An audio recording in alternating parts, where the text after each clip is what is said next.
Bueno, en este video te quiero hablar de la templanza, la cuarta de las 4 virtudes cardinales. Y como todo, siguiendo a Joseph Pieper, es importante que definamos las cosas bien. Lo primero que te dice Pieper es que es verdad, en la modernidad hemos cambiado los vocablos de manera tal de que las cosas ya no significan lo que significaban o deben significar. Por prudencia nos referimos al hombre que no se la juega, que llega tarde al peligro, que se cuida. Esa no es la prudencia. ¿Por qué? Porque esa prudencia tiende a cuidarme a mí mismo, a yo. En cambio, la prudencia es hacia la realidad, hacia afuera, es actuar de acuerdo a la realidad, pase lo que pase, venga lo que venga. De acuerdo a la realidad, usando los medios adecuados para los fines adecuados.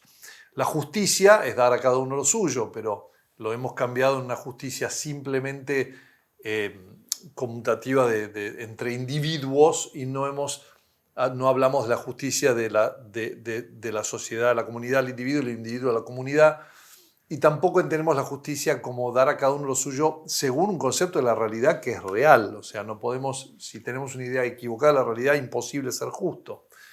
Luego vimos que esas dos virtudes son las que preservan, o sea, las que descubren el bien, y la que preserva el bien son la fortaleza y luego la templanza. Hasta la fortaleza, prudencia, justicia, fortaleza, la virtud se refiere, su objeto está afuera del hombre, está en el otro. En la templanza es la única de las virtudes cuyo objeto es en la persona misma. Pero vamos a ver que en su acepción verdadera, incluso esta virtud se ejerce también para afuera. Pero que es la única que dice Joseph Pieper, que dice Santo Tomás, que es la única que se refiere a la perfección propia del sujeto. No tiene un objeto exterior, sino que el sujeto es el objeto. ¿Cuál es el problema con la templanza? El problema con la templanza no es en la templanza en sí, sino el vocablo de la templanza. Es que estar templado significa ser tibio, ser ni caliente ni frío. Lo templado es un poco, no se entiende como acero templado así fuerte, sino se lo entiende como moderado, ni muy ni tan. No te vayas demasiado en las cosas. ¿Y cuál es un problema con eso? Es que hay ciertas cosas en las que yo debo ser moderado, pero en la justicia no debo ser moderado, debo ser justo. Y en el amor a Dios debo ser absolutamente inmoderado, debo tenerlo infinitamente, el amor a Dios, todo el amor a Dios que pueda tener, y el amor al prójimo también, entendiendo amor correctamente, etcétera, etcétera, ¿no? Para que no nos confundamos. Pero bueno, el problema es que, claro, en el lenguaje de hoy, por moderación se entiende moderar la cantidad. Moderar en el beber, moderar en el comer, no ser glotón, ¿no? Ese tipo de cosas. No pasarse de la raya. Pero claro, la virtud de la templanza, si fuese una simple moderación, no sería una virtud cardinal, sería una virtud muy menor. Es una virtud de categoría fuerte, es una virtud de las 4 principales. Tiene que ser algo más que moderar. Y acá, porque claro, todo con moderación es como vivir una vida mediocre. Recuerden lo que dice Cristo, a los tibios los vomitaré de mi boca. O sea, es todo lo que no debe ser. El vocablo original de templanza es sofrosine en el griego y temperancia en el latín. El sofrosine es otra cosa. Y acá voy a hablarlo directamente a Pieper porque es un tema que requiere precisión. La significación original del vocablo griego abarca todo lo que es discreción ordenadora. En el vocablo latino no anda lejos de esa significación general, y en la primera carta de San Pablo a los de Corinto se dice: Dios, haciendo especial honor a aquello que se consideraba más bajo, ha dispuesto el cuerpo, lo ha ordenado, lo ha configurado, lo ha constituido, lo ha dispuesto, de tal forma que no haya en él disensión alguna, sino que sus miembros se ayuden entre sí. Y ahí está la clave de la templanza. Ese es el sentido propio y principal de temperar. Hacer un todo armónico de una serie de composiciones dispares. Y solo cuando lo encuadramos en ese amplísimo significado del vocablo, podemos entender qué significa poner un freno, parar o moderar. La parte negativa, por así decir. Ahora, fíjense una cosa que se me ocurre, ¿no? Yo siempre les digo que la retórica es producir el arte de hacer la armonía, de causar armonía en la comunidad. Y la templanza es hacer un todo armónico, una serie de componentes dispares. O sea que fíjense, es cierto que cuando uno tiene que ser retóricamente convincente hacia otro y demás, debe templar, ordenar su interior para poder dar lo que uno tiene y lograr armonía, o sea, saber lograr dejar de lado ciertos insultos, ciertos tonos, ciertas cosas y lograr que las partes logren una armonía. Bueno, si pensamos en la templanza como exactamente eso y le agregamos dos vocablos, crianza, ¿no? La crianza, que es el cultivo o educar, si se quiere, la educación, y la palabra medida, ¿no? Que también se ha degenerado en algo puramente cuantitativo, pero medida es, si tomamos la educación o la crianza y la medida, crianza y medida, tenemos una idea de lo que es la templanza, ¿no? De lo que es este orden interno que debemos tener. Entonces, a la templanza la entendemos a caballo de la crianza y la medida, tomamos el significado positivo y logramos lo que sería orden en el hombre interior. Esa es la templanza.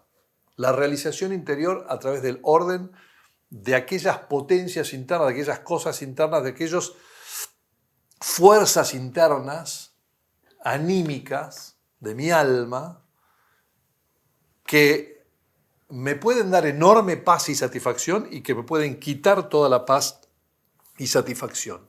Son las más fuertes, esas sensaciones que tenemos más fuertes. Entonces, nosotros podíamos entender tranquilidad de espíritu, no como lo entiende Goethe en Fausto, sino que lo entendemos como fruto del orden y su más perfecto acabado, digamos.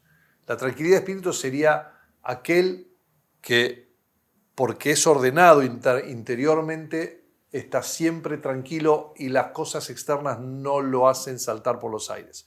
Se me ocurre, no sé, un monje santo, una persona que vive tranquila en la vida, ¿sí? Pero no tranquila porque es pachorro, sino tranquilo porque está seguro de estar en el bien.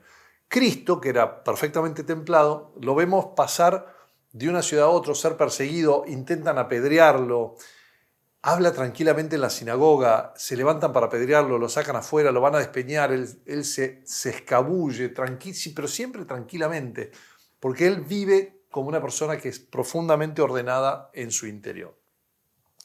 Entonces, la templanza tiene un sentido y una finalidad. Es hacer orden en el interior del hombre.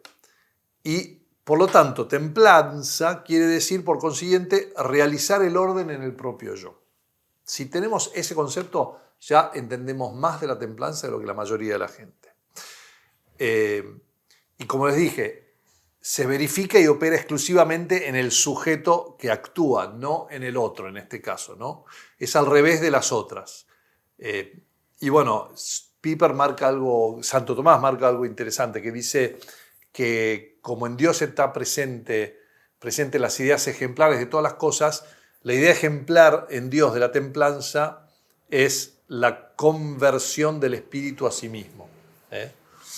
Sería un poco, sí, ese espíritu, ese ida y vuelta entre el Padre y el Hijo. Y hay dos formas de preocuparse por uno mismo, ¿no? El hombre tiene dos formas de convertirse a sí mismo. La una es desprendida y la otra es egoísta.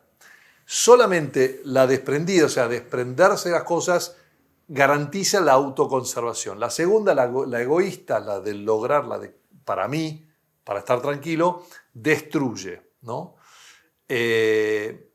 Entonces, podríamos modificar la definición un poquito diciendo que la templanza es autoconservación desprendida, ¿no? Y la falta de templanza es autodestrucción.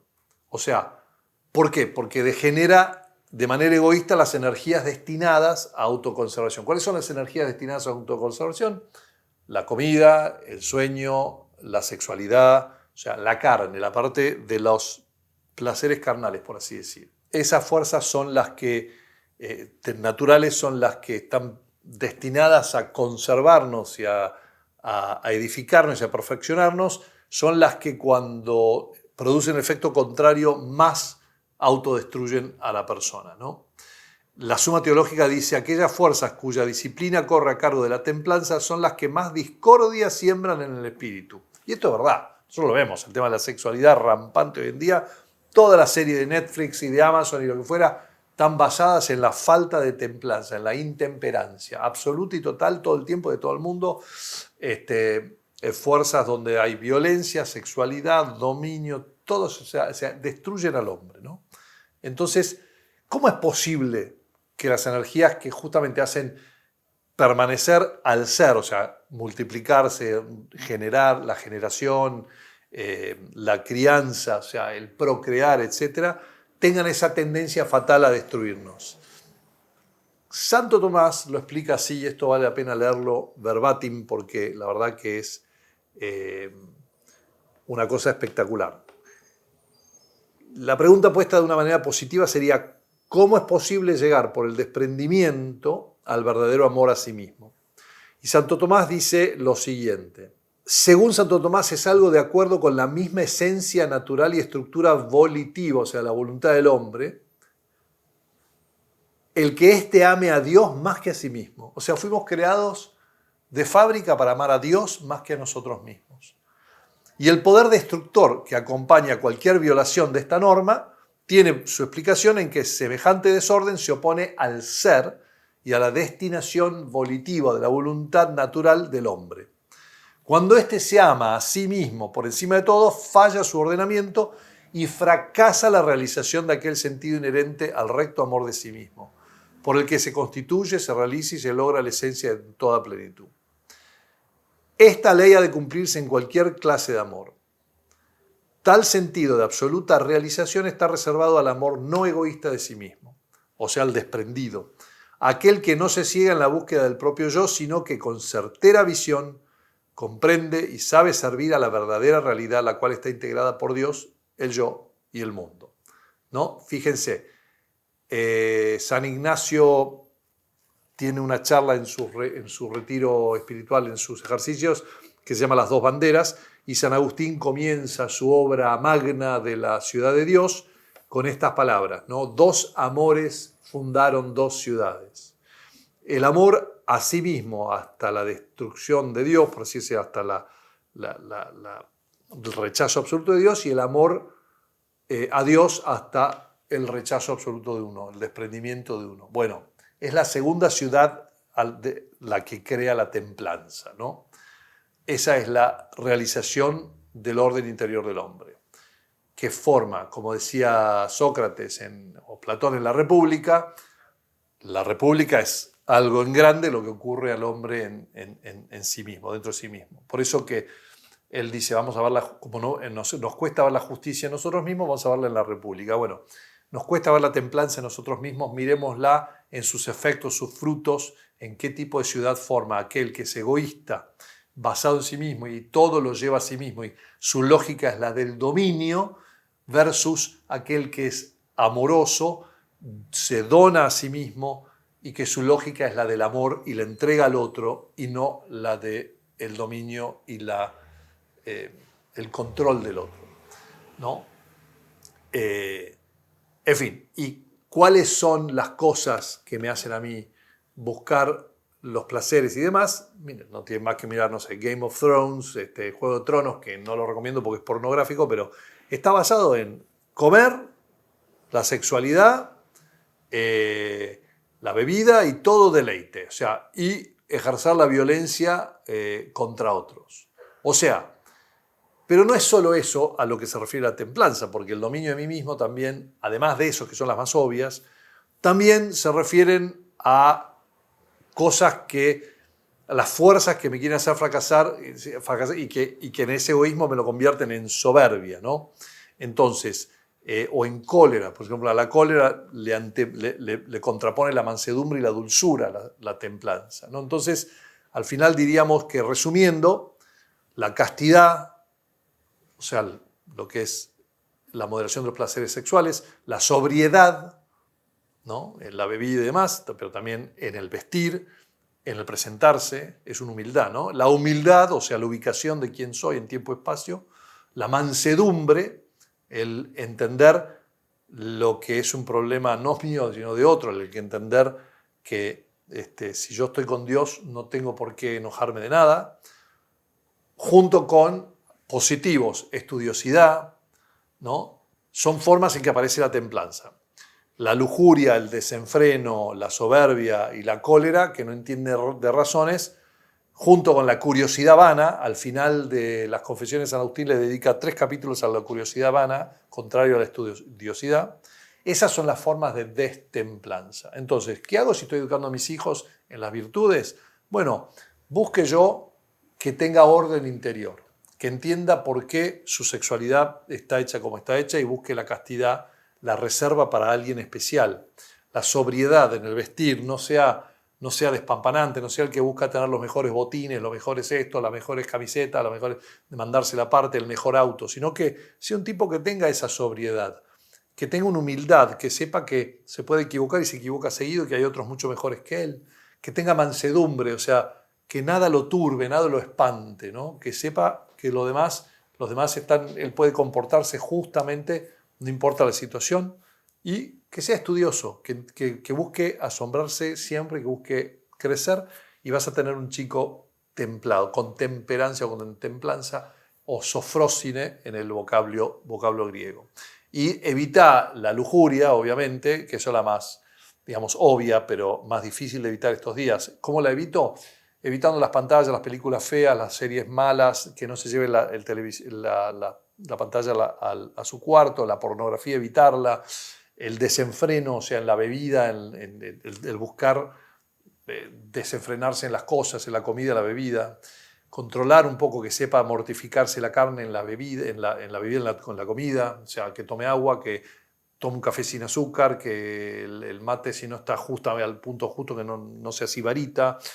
Y la soberbia y la cólera, que no le ganen. Si es un chico que es iracundo, hay que trabajar eso muchísimo, ¿no? Y evitar que sea curioso, ¿no? Esa curiosidad la curiosidad se rechaza, sino que sea estudioso, que busque conocer desde las causas por una curiosidad o un asombro genuino.